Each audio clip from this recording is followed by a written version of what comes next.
Quando eu não devo usar a vírgula de forma alguma? Nesse vídeo, eu vou mostrar a você 3 situações em que a gente não usa esse sinal de pontuação.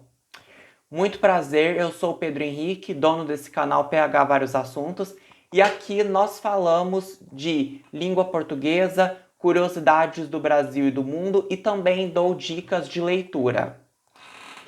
Bom, para começar, eu gostaria de dizer que eu já postei um vídeo sobre introdução ao uso da vírgula, em que eu comento algumas questões bem básicas sobre o sinal de pontuação em si, para começar a falar sobre o uso desse sinal de pontuação de uma forma para a gente começar do começo, digamos assim.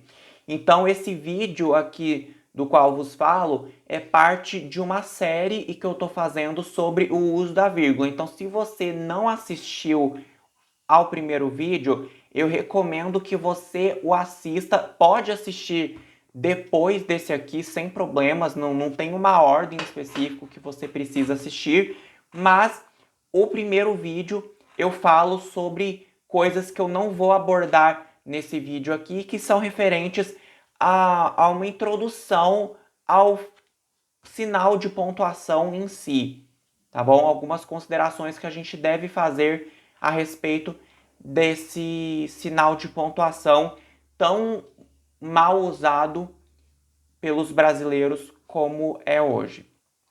Então vamos lá. A primeira regra para o não uso da vírgula é a seguinte: de forma geral, não se separa o sujeito do verbo com vírgula. Aqui já vai uma dica também que provavelmente vocês já devem ter reparado nesse começo de vídeo, uma informação muito importante. Eu tô partindo do pressuposto de que você que me assiste já tem noções básicas do que é sujeito, do que é verbo, do que é complemento do verbo, que você já tem uma noção mínima de análise sintática de uma frase. Que você saiba pegar uma frase e analisar onde está o sujeito, qual é o verbo, qual é o complemento desse verbo, como cada palavra relaciona-se entre si. Então, estou partindo desse pressuposto. Então, se você não sabe nada sobre sujeito, verbo, classe de palavras de forma geral, esse vídeo não é para você, tá bom? Então, vamos lá. No caso de não separar sujeito do verbo com vírgula. Aqui eu tenho um exemplo curto até, mas dá um norte aqui para a gente começar a falar sobre sujeito e verbo e o não uso da vírgula. Se a gente pega o exemplo, minha casa está uma bagunça. Nessa frase não tem motivo nenhum para eu colocar vírgula. Eu não posso colocar uma vírgula entre o casa e o está, porque aí eu estaria separando o sujeito, que é minha casa, e o verbo estar. Nesse caso, a gente não põe vírgula em lugar nenhum. Não precisa, não tem a menor necessidade, até um erro colocar uma vírgula nesse local. E isso independe do tamanho do sujeito. O sujeito pode ser uma frase enorme, com uma parte enorme da frase, com várias palavras.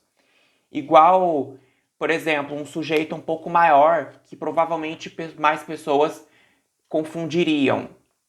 Quando o sujeito é pequeno, as pessoas não costumam errar tanto. Agora, quando o sujeito é maior, já é uma frase, já é uma parte da frase maior com mais palavras, aí mais pessoas se confundem. Outro exemplo, esse já com sujeito um pouco maior. Os alunos do 8º ano não estão sabendo se comportar em sala. No caso, o meu sujeito é os alunos do 8º ano. Eu não posso colocar uma vírgula antes desse não, porque aí eu estaria separando o sujeito do verbo. Mesmo o sujeito sendo desse tamanho, que é. Tá bom? Porque simplesmente não faz sentido. Quando a gente tem uma frase em que tudo está em seu devido lugar, a gente tem sujeito, depois verbo, depois complemento. Ou sujeito, verbo, complemento, adjunto. Ou simplesmente sujeito e verbo. A frase não necessita de vírgula. A gente não tem nenhum elemento que bagunça um pouco a estrutura da frase a ponto de eu precisar pontuar com vírgula para o meu texto ficar com mais clareza. Nesse caso, não tem a menor necessidade.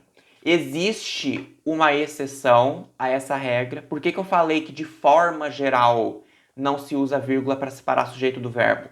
Porque existe uma exceção da qual não vou tratar nesse vídeo. Vai ficar para um outro vídeo sobre essa exceção de usar vírgula para separar sujeito do verbo, tá bom? Assim como eu não posso usar vírgula para separar sujeito do verbo, eu também não posso usar vírgula para separar o verbo de seus complementos. Então, eu tenho a frase: minha mãe emprestou uma vasilha dela para minha irmã. No caso, eu tenho o verbo emprestou, que é uma conjugação do verbo emprestar. Um dos complementos do verbo é uma vasilha dela. E depois o outro complemento, para minha irmã. Eu não posso colocar uma vírgula entre o emprestou e uma vasilha dela. Talvez algumas pessoas poriam, por algum motivo, uma vírgula aí. Mas eu não posso pôr nem entre o verbo e seu complemento e nem entre os complementos. Então, entre uma vasilha dela e para minha irmã também não tem vírgula. Não faz sentido nenhum. Tá? A frase ali está toda em sua ordem direta, tá todos os complementos, todos os elementos da frase não necessitam de vírgula nesse caso. Adjunto adnominal também não é separado de seu nome por vírgula. Então, se eu tenho a frase, eu tenho medo da morte. Quem tem medo de alguma coisa. Eu tenho medo do quê? Da morte. Eu não posso colocar uma vírgula entre o medo e o da morte. Não faz sentido nenhum. Eu tenho medo, vírgula, da morte. Isso também está errado, tá bom? Então, pessoal, esses 3 casos que eu gostaria de trazer para vocês. Muitas pessoas ainda erram nisso, na parte de separar vírgula para separar sujeito do verbo, às vezes para separar o verbo do seu complemento, ou mesmo um adjunto adnominal. Muitas pessoas, na hora de escrever mensagens de WhatsApp, textos nas redes sociais, ou às vezes um texto até um pouco mais formal, acabam pondo essa vírgula desnecessariamente e até erradamente, tá bom?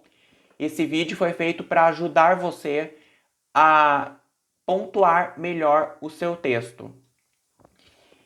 Como eu já disse, esse vídeo faz parte de uma série em que eu tenho feito sobre o uso da vírgula.